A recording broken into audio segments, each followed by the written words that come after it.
Hola, buenas tardes.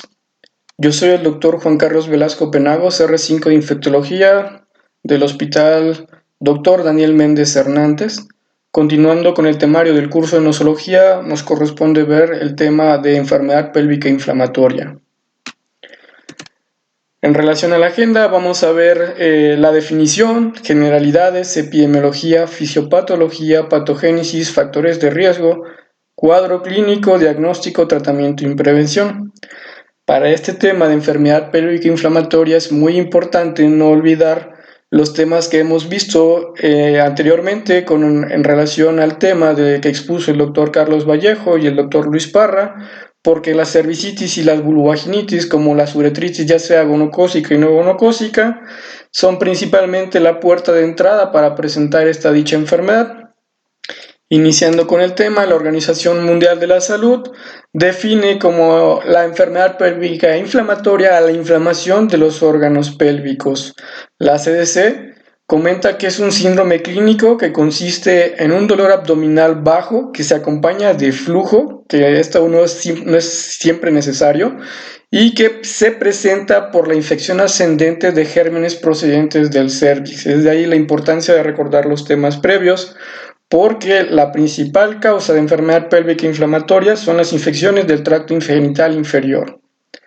La mayor incidencia se presenta en mujeres con prácticas sexuales de riesgo, y como vamos a ver un poquito más adelante, las mujeres en edad adolescente que inician una vida sexual activa de forma muy temprana son las que van a cursar con dicha enfermedad.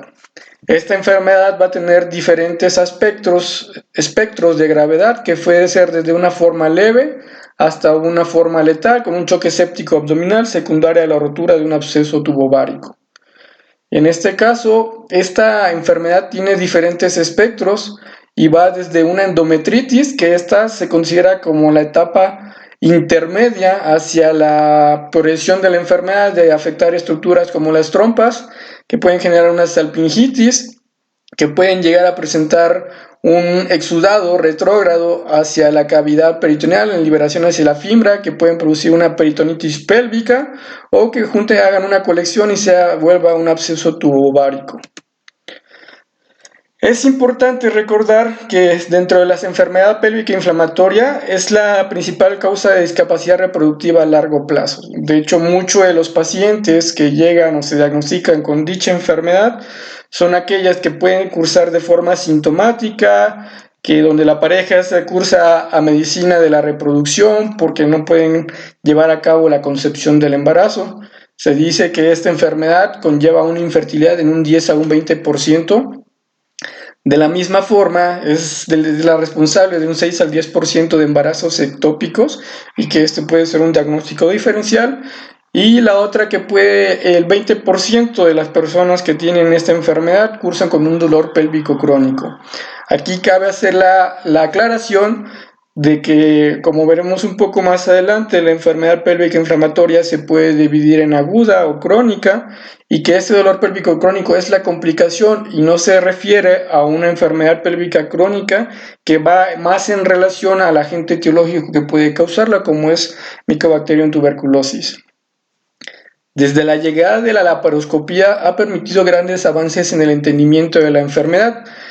Esto en la década de los 70, de los 80 y los 90, quien ha permitido, y de hecho la laparoscopía se ha incorporado dentro de los diagnósticos actuales para enfermedad pélvica inflamatoria, y de la misma forma poder identificar los agentes, ya sea mediante la toma de cultivos, biopsias, que se llevan a cabo por dicho procedimiento, y que nos han permitido a la larga del tiempo lograr una normalización y estandarización del tratamiento.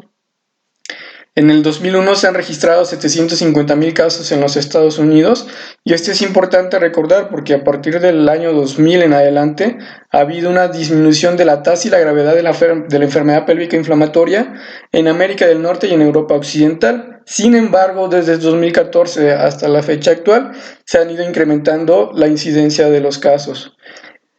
Como podemos ver y como hemos visto también en las demás exposiciones, en este caso la clamidia trachomatis, que es una bacteria intracelular, y la Neisseria gonorrea, que igual forman parte de las infecciones de transmisión sexual, son los principales responsables de dicha entidad. Y por ello que el tratamiento o la búsqueda de la forma de poder diagnosticarla va en relación a lo que ya habíamos visto en los temas previos, la importancia de un test de amplificación de ácidos nucleicos o la realización de cultivos, que al final de cuentas es aislar a dichos organismos para dar un tratamiento dirigido. Hay organismos, conforme vamos a ver más adelante, que también pueden causarla. Haemophilus influenza, también se han reportado casos que condicionan enfermedad pélvica inflamatoria. Hablando de epidemiología, se dice que aproximadamente 1 millón de casos de esta enfermedad se identifican cada año en los Estados Unidos. 1/3 de estas personas diagnosticadas corresponden a mujeres adolescentes. Como vemos en la gráfica, lo que les había comentado, en relación al año 2000 ha habido una disminución en cuanto a la tasa de incidencia de dicha enfermedad, pero a partir del año del 2014 ha venido un incremento hacia la alta. A pesar de estos datos, han sido muy complicados encontrar cifras epidemiológicas en relación a esta enfermedad, debido a que existe un sistema de vigilancia en diferentes regiones y países que es obsoleto, principalmente en países desarrollados, en países que están en vías de desarrollo y subdesarrollados.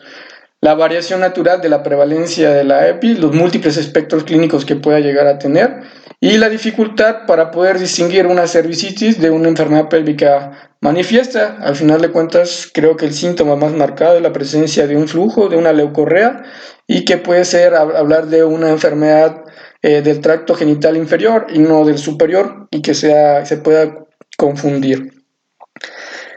Las mujeres entre 15 y 20 años y 15 y 25 años representan la mayor incidencia de esta enfermedad. Se dice que de 18 casos se presentan en estas mujeres por cada 1000 mujeres entre 15 y 24 años. De todos los casos de esta enfermedad, 200,000 ameritan hospitalización, ya sea porque han tenido falta a la respuesta del tratamiento, ya sea porque tienen alguna complicación que amerite una intervención quirúrgica o por cuestiones simplemente de gravedad. Se refiere a una tasa de hospitalización de un 5 a un 20%, y de todas estas personas, 100,000 van a ameritar procedimientos quirúrgicos, ya sea laparoscópicos o por cirugía abierta.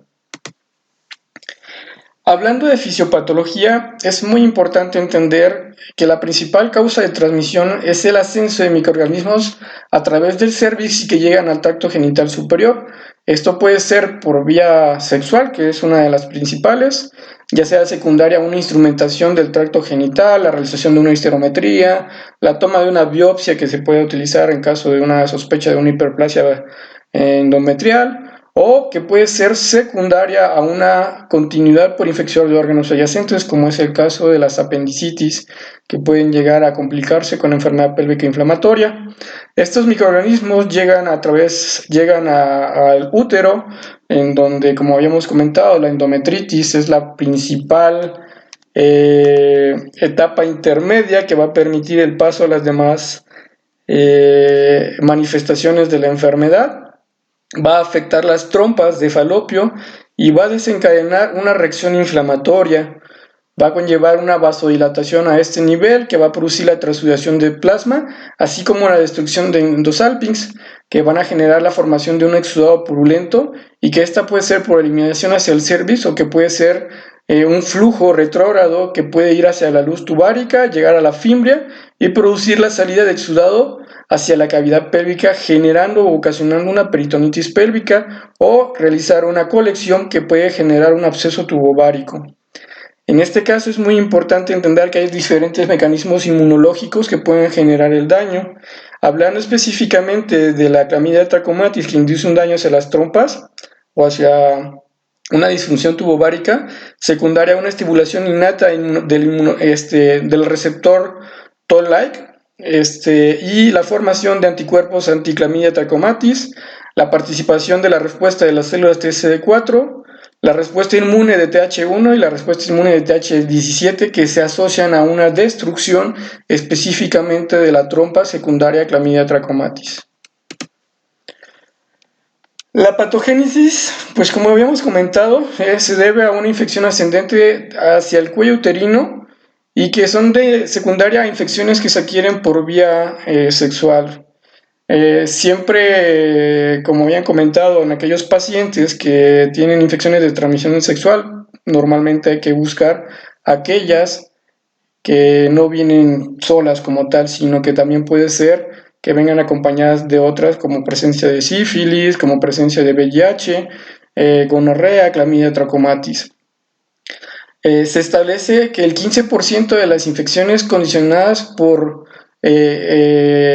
de no tratadas por Chlamydia trachomatis van a evolucionar hacia una enfermedad pélvica inflamatoria. Por eso la importancia, desde que tienen síntomas de infección del tracto inferior, tratar de forma oportuna todas las infecciones, porque pueden conllevar a este tipo de complicaciones.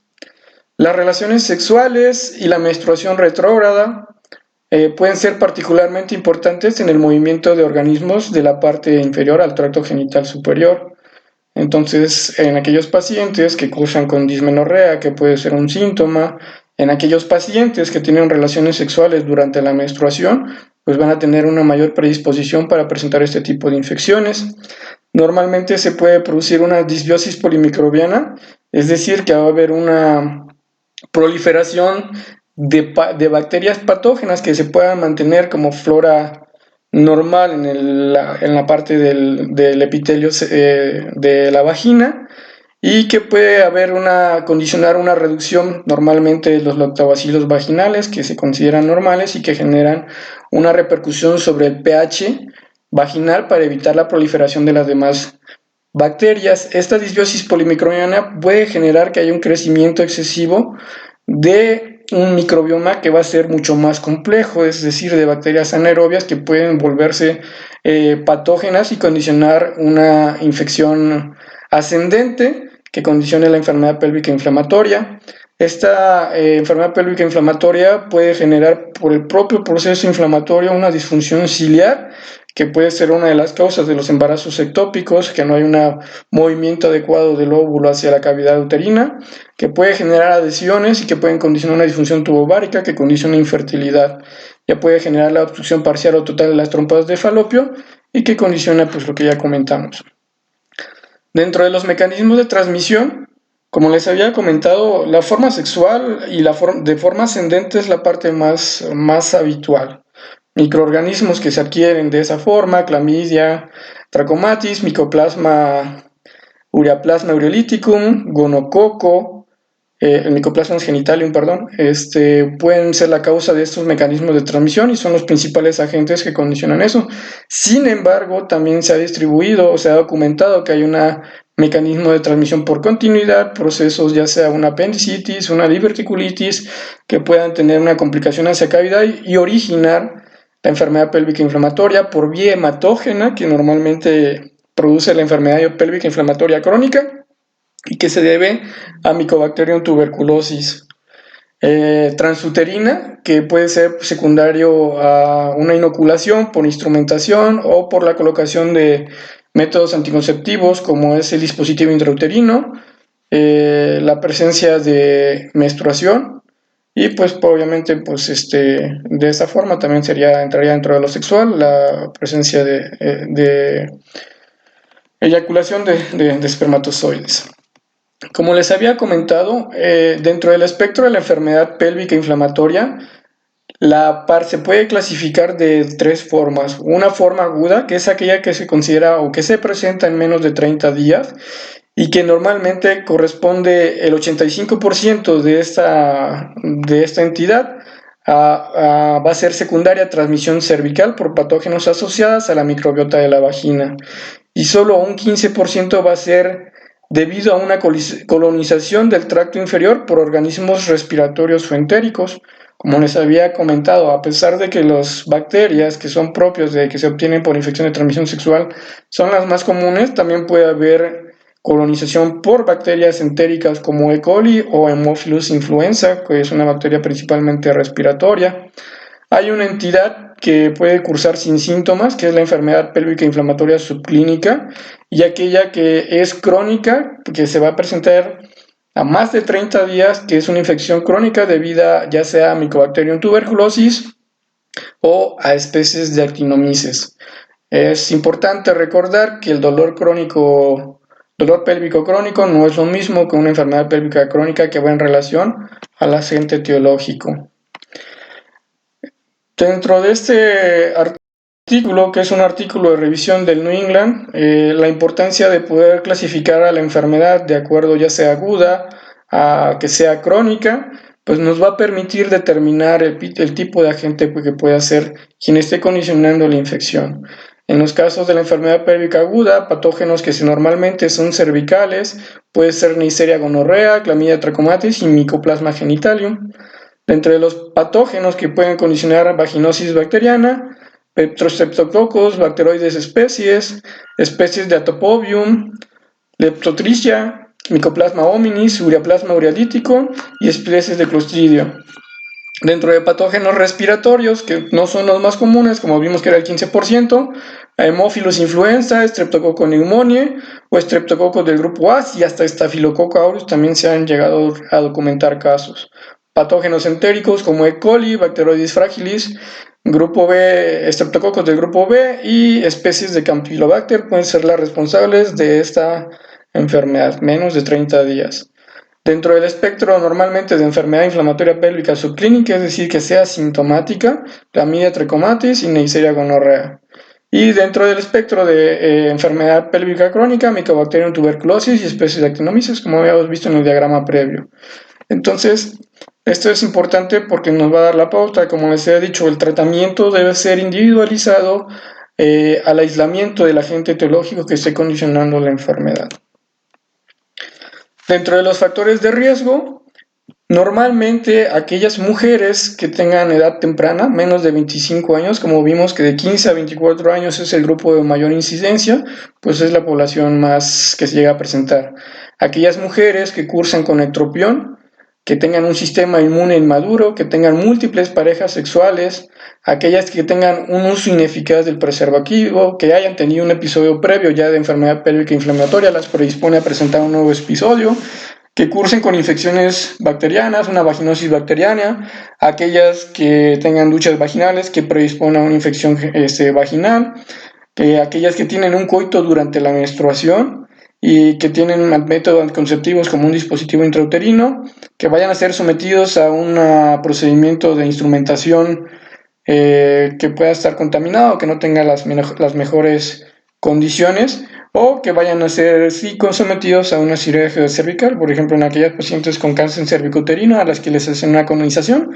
En este caso predispone a que tengan una enfermedad pélvica inflamatoria.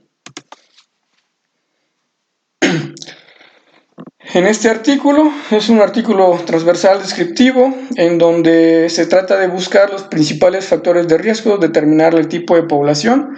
Se realizó en 150 mujeres no embarazadas que llegaron ya sea con síntomas clínicos sugestivos de la enfermedad inflamatoria pélvica o que ya tengan el diagnóstico de infección pélvica aguda.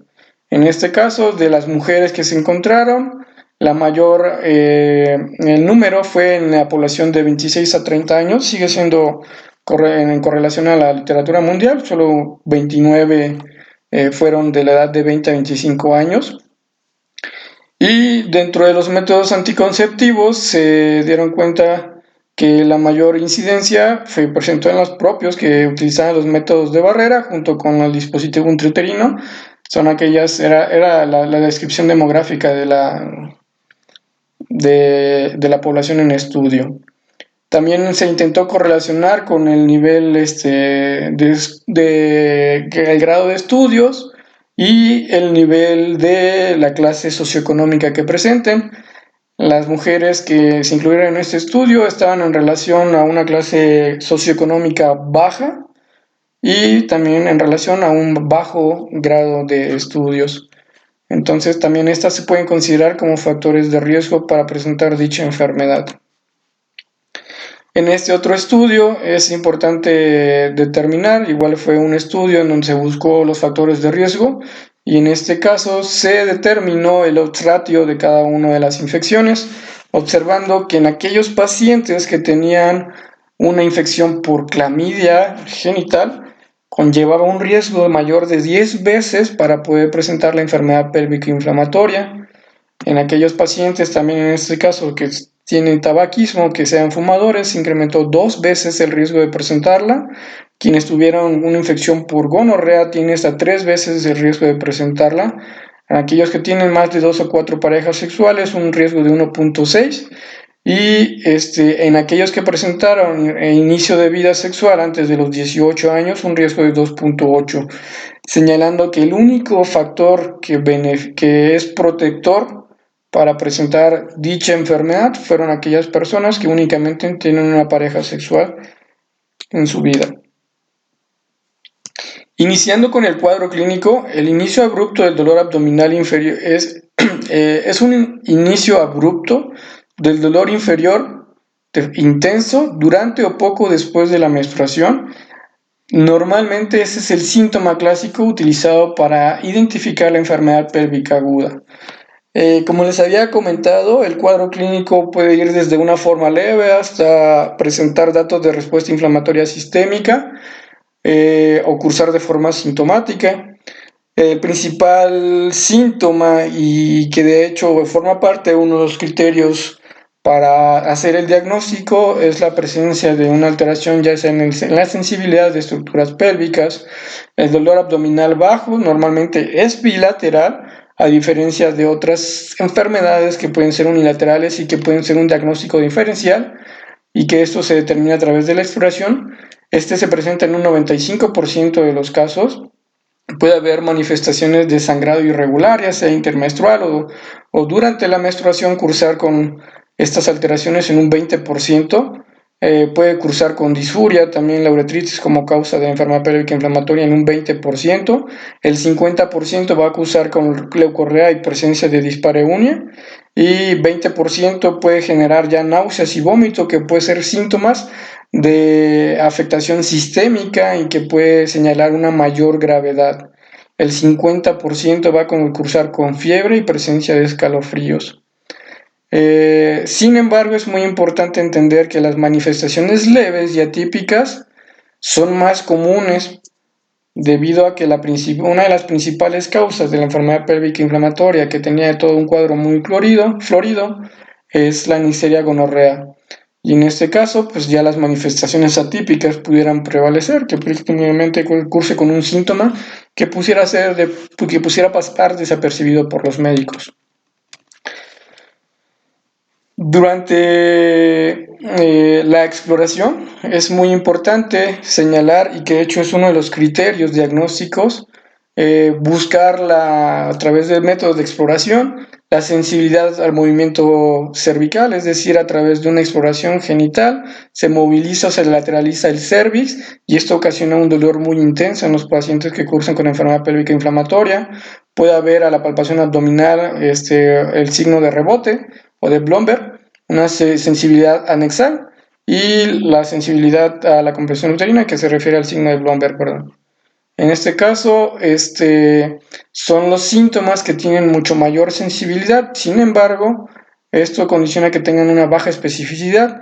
Para poder aumentar la especificidad de dichos signos, en este caso nos debemos acompañar de datos clínicos de inflamación del tracto genital inferior, que son los que ya comentaban nuestros compañeros. Exudados del endocervix a través de un frotis, documentar la presencia de polimorfonucleares, que haya la exploración vaginal, una friabilidad cervical, es decir, que se observe una hemorragia epitelial cilíndrica fácilmente inducida, con el pequeño contacto ya está sangrando la mucosa, aumento del número de células blancas observadas en el examen microscópico de las soluciones de las secreciones vaginales. Esto se conoce como montura húmeda. Entonces, si tenemos que dentro de la exploración tenemos a una paciente con dolor pélvico bajo, que a la exploración física y exploración genital observamos que a la movilización del cervix hay dolor, hay dolor en la compresión bimanual del útero y va acompañada de un aumento a través de un frotis, se observa la presencia de bacterias, polímeros nucleares, a través de estos métodos pueden conllevar a una mayor tasa de diagnóstico de enfermedad pélvica inflamatoria. Como puede ser una manifestación sistémica, es un proceso inflamatorio en los órganos pélvicos que puede ocasionar que haya también predisposición. De hecho, una paciente con enfermedad pélvica inflamatoria que puede llegar con un dolor a nivel del hipocondrio derecho, del cuadrante superior derecho, y que podamos considerar que pudiera ser secundario a una colecistitis, a una coledoclitiasis, a una colelitiasis, y sin embargo estemos ante presencia de una complicación de la enfermedad pélvica.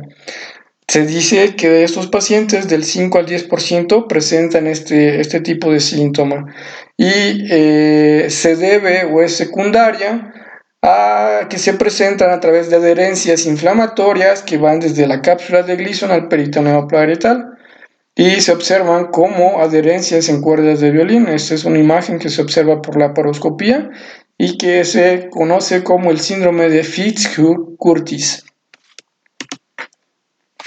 Como les habíamos comentado desde el principio, el cuadro clínico puede tener un gran espectro que puede ser desde una forma leve o desde una forma severa, presentar datos de respuesta inflamatoria sistémica, puede presentar alteraciones en cuanto a la inestabilidad hemodinámica, alteraciones bioquímicas y que no tratarse de forma urgente pueden generar un choque séptico que puede conllevar a la muerte. El tratamiento temprano, el tratamiento oportuno o que se busca que puedan tener los pacientes es en relación a que puedan evitarse las complicaciones que puedan ser, por ejemplo, la disfunción tubárica y que puedan llevar a una infertilidad. La enfermedad pélvica inflamatoria fue clasificada desde 1982. Es la escala de Monif quien establece de acuerdo a la gravedad en relación a los hallazgos clínicos, es decir, el abdomen agudo ginecológico. Lo clasifica en 4 estadios. Estadio 1, en donde es la forma leve y se debe únicamente a una salpingitis aguda, pero sin peritonitis. El estadio 2, una salpingitis aguda, pero ya con peritonitis. El estadio 3, que es una salpingitis con absceso tubovárico, que ya es una forma grave, y en aquellos pacientes que tienen un estadio 4 es cuando tienen un absceso tubovárico, pero que ya se rompe, y esto forma una forma muy grave que puede conllevar a una etapa de choque séptico.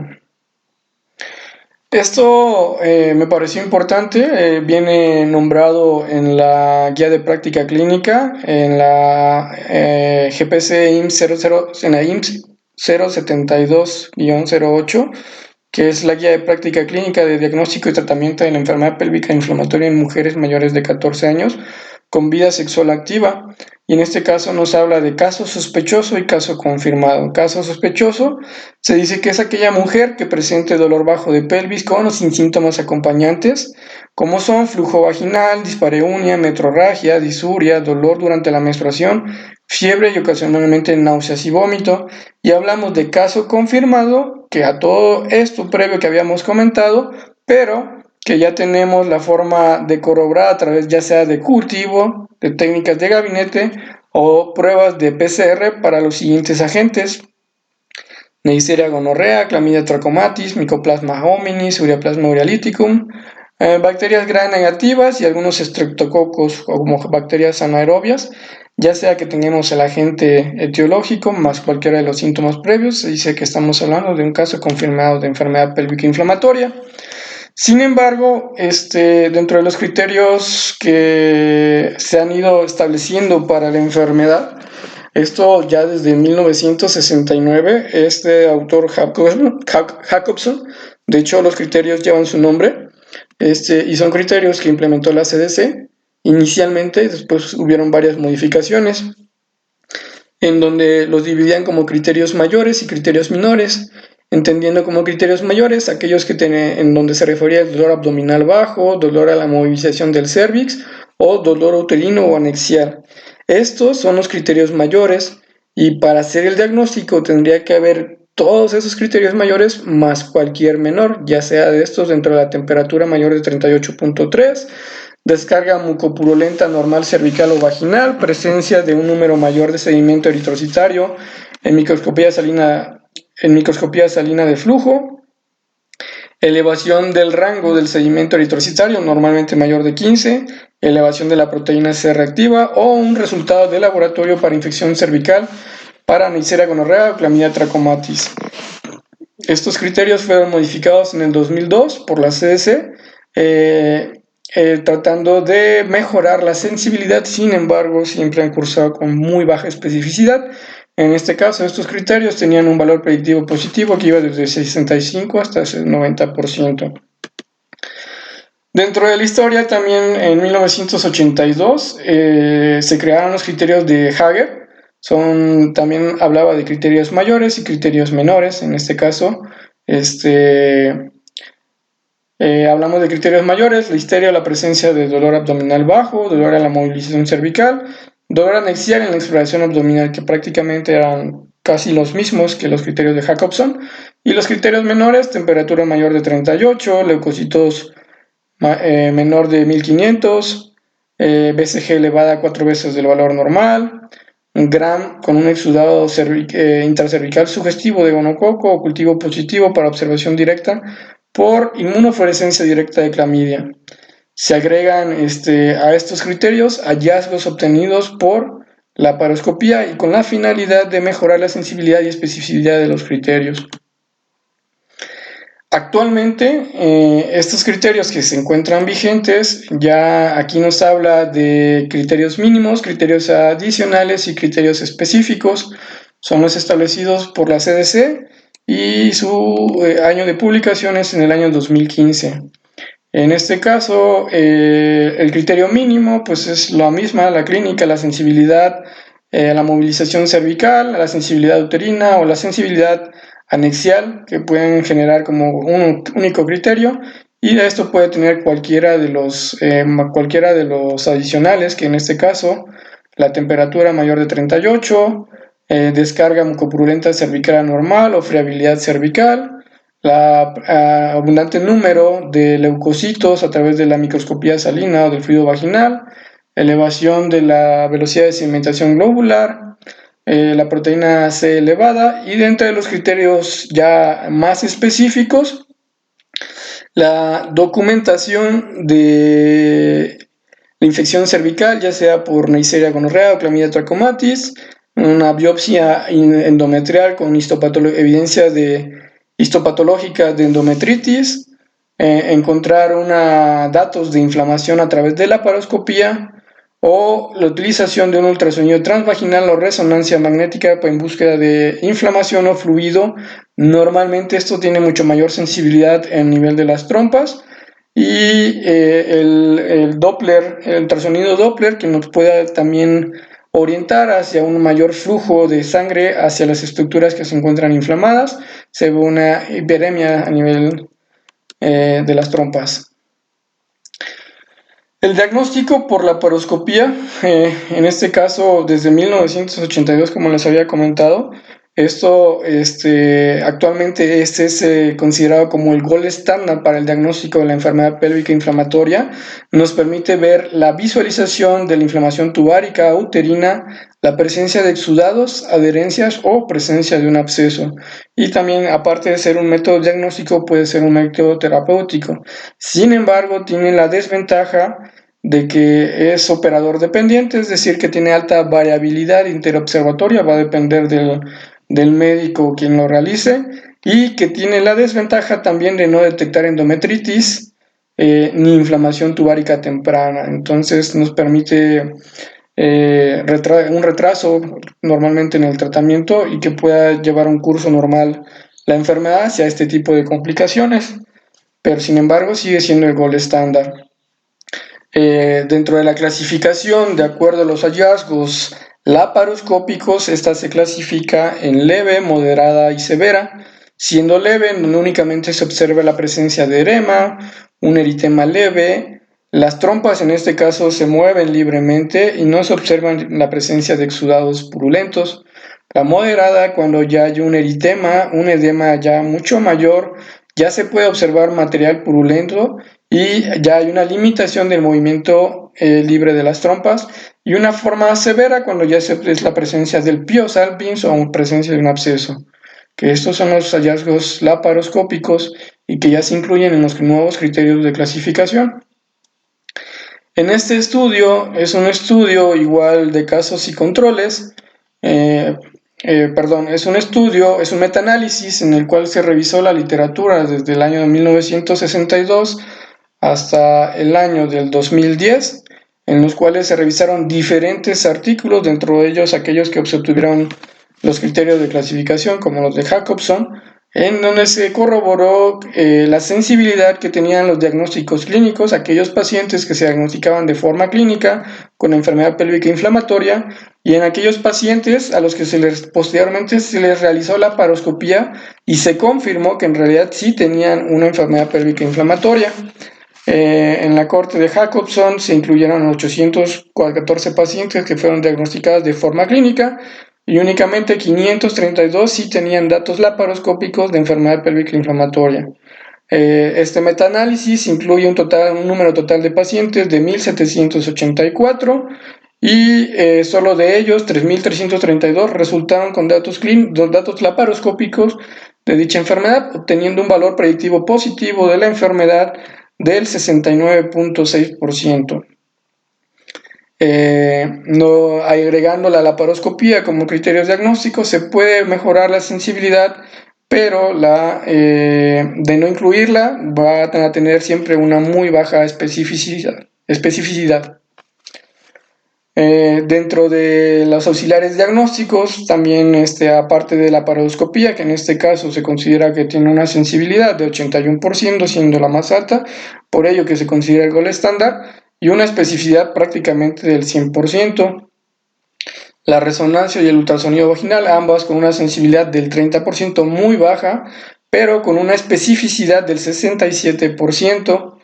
Y aquella en los que se recurre a una biopsia endometrial, que mejora también la sensibilidad, pero sigue siendo inferior a la laparoscopía, con un 74% y una especificidad de 84%.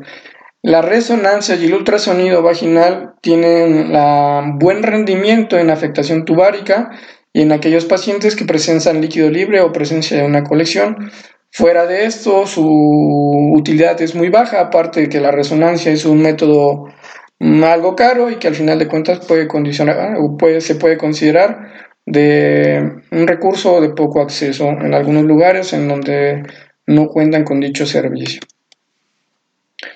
Dentro de los análisis de laboratorio, en este caso, la citometría hemática va a ser muy importante. De hecho, como vamos a ver más adelante, otro estudio igual señala la presencia de la leucocitosis como un dato significativo para dicha enfermedad. La proteína C reactiva, el uranálisis, el frotis y cultivo. Hemocultivos en este caso tienen muy bajo rendimiento, no se considera necesario tomarlos.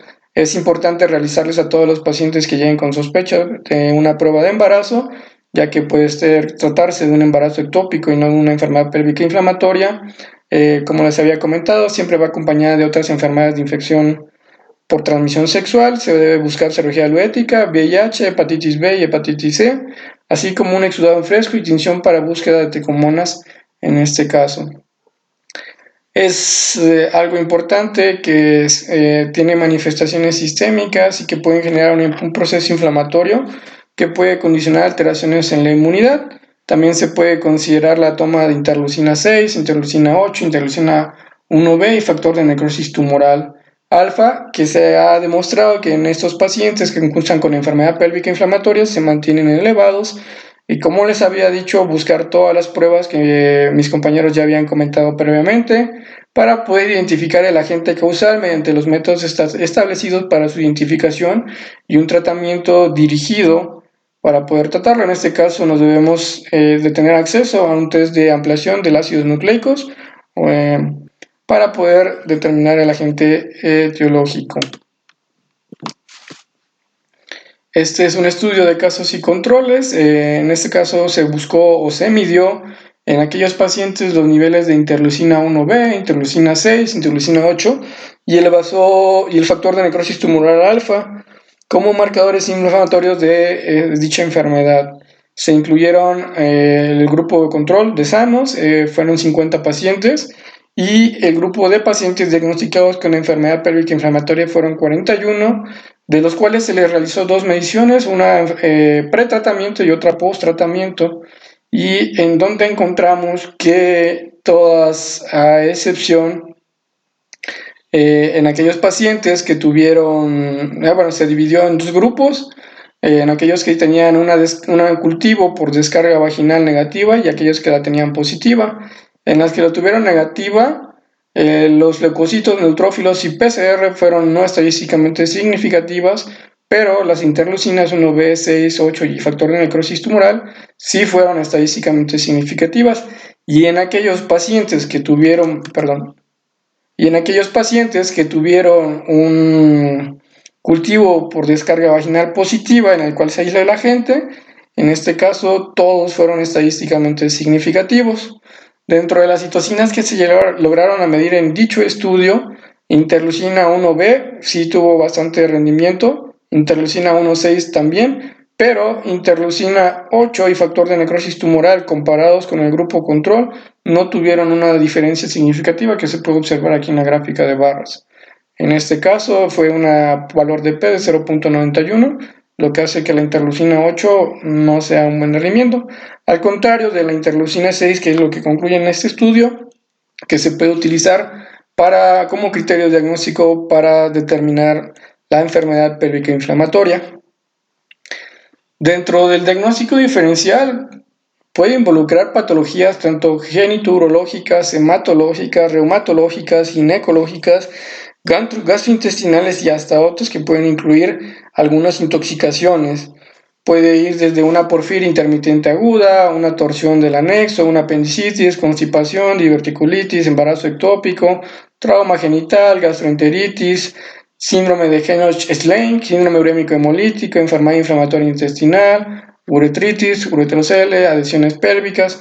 En conclusión, puede diferenciarse o puede confundirse con múltiples enfermedades que pueden condicionar dichos síntomas parecidos. Por ello la importancia de tomarla en cuenta y hacer un buen diagnóstico a través de los recursos auxiliares con los que contamos. Dentro del tratamiento, las consideraciones para hospitalización en relación a qué pacientes van a recibir tratamiento y de qué forma. Aquellos pacientes que no pueden recibir un tratamiento ambulatorio son aquellos que tienen una fiebre muy alta, aquellos que tengan náuseas y vómitos que son intratables con algún manejo médico para dichos síntomas, que tengan la incapacidad para seguir protocolos ambulatorios por diferentes cuestiones. Embarazada con enfermedad pélvica inflamatoria tiene que hospitalizarse, la posibilidad de alguna otra urgencia quirúrgica, apendicitis o algún otro motivo, que el paciente tenga un absceso tubo ovárico requiere tratamiento parenteral, que haya tenido una falla ya antimicrobiana oral y que haya fallado el régimen, que persistan los síntomas o que no se observe una mejoría, o que tengan una enfermedad grave asociada, como en este caso VIH. Particularmente en los pacientes con VIH, el tratamiento de la enfermedad pélvica inflamatoria no varía en aquellos que no tienen VIH, pero sí hay una mayor predisposición de ciertos agentes etiológicos. En este caso, se asocia más a estreptococos y a presencia de Mycoplasma hominis. Las pautas de tratamiento han evolucionado. En el año 2001 teníamos el régimen establecido por la Organización Mundial de la Salud. Ese se los pongo nada más me llama la atención porque maneja no en relación a la forma de obtener el tratamiento, en aquellos pacientes que pudieran recibir un manejo ambulatorio, en aquellos pacientes que tuvieran una enfermedad moderada o grave que tendrían que ser hospitalizados, y en aquellos pacientes que ya de plano se consideraba una enfermedad muy grave y que necesitaban hospitalización. Sin embargo, los criterios actuales de las CDCs del 2015 nos establecen dos tipos de regímenes en relación a la severidad del cuadro. Estos son los fármacos de primera línea de tratamiento que son recomendadas por el Centro de Enfermedades de Control y Prevención para la enfermedad inflamatoria pélvica. En este caso, en aquellos pacientes con una severidad leve a moderada, podemos otorgar un régimen de 2 semanas de doxiciclina de 100 miligramos 2 veces al día por las 2 semanas, ya sea que se agregue o no metronidazol, y esta se va a dar de forma oral 2 veces al día, igual por 2 semanas. Esto sumado a cualquiera de las tres, que es primero la primera línea, que puede ser la ceftriaxona, una dosis de 250 miligramos intramusculares como dosis única, o se puede agregar cefoxitina 2 gramos intramuscular con probenecid 1 gramo oral, una única dosis, o continuado, o puede ser otra cefalosporina de tercera generación como cefotaxima o ceftizocime, que en este caso se otorgan antes y posteriormente se termina con la tetraciclina por 2 semanas más, que ese es el régimen ambulatorio para pacientes con enfermedad leve a moderada. En pacientes que tengan una enfermedad moderada severa, ya sea con o sin absceso tubo ovárico, en este caso requieren estrictamente tratamiento parenteral, y la dosis va a ser en tratamiento con cefoteltan 2 gramos intravenoso cada 12 horas, más doxiciclina 100 miligramos intravenoso cada 12 horas, o ya sea oral o intravenoso, o cefoxitina 2 gramos intravenoso cada 6 horas, más la misma doxiciclina 2 veces cada 12 horas. En este caso, este régimen de tetraciclinas no se recomiendan en pacientes que estén cursando con un embarazo, por lo que el régimen para pacientes embarazadas normalmente se recomienda la clindamicina a una dosis de 900 miligramos cada 8 horas, más gentamicina de 3 a 5 miligramos por kilo, intravenoso una vez al día. Es importante comentar que la transición hacia terapia oral puede iniciarse entre las primeras 24 a 48 horas después de que haya una mejoría clínica, y el tratamiento oral debe ser continuado por 2 semanas más de tratamiento. En este caso es importante comentar que si no hay una mejoría dentro de las 72 horas, pues ya puede considerarse como un fracaso del tratamiento y reamerita una revaloración de nuestro paciente para ver qué intervención le debemos dar. No aparece en la CDC del 2015, pero sí en los criterios del 2007. Hablan de un régimen parenteral alternativo, que en este caso nos habla de levofloxacino 500 miligramos al día u ofloxacino 400 miligramos cada 12 horas, más metronidazol igual por los 14 días, o el uso de ampicilina sulbactam 3 gramos cada 6 horas, más doxiciclina ya sea oral o intravenosa cada 12 horas, los 100 miligramos, hasta completar los 14 días. En caso de que los cultivos o el grano sean positivos para gonococo, pues sería el tratamiento de Neisseria gonorrhoeae. Se le puede dar una dosis de penicilina G procaínica de 400.5 millones de unidades intramusculares divididas en 2 dosis, una en cada glúteo. La otra, el probenecid, 1 gramo vía oral más doxiciclina 100 miligramos vía oral cada 12 horas, o tetraciclina 500 miligramos cada 6 horas por 10 a 14 días.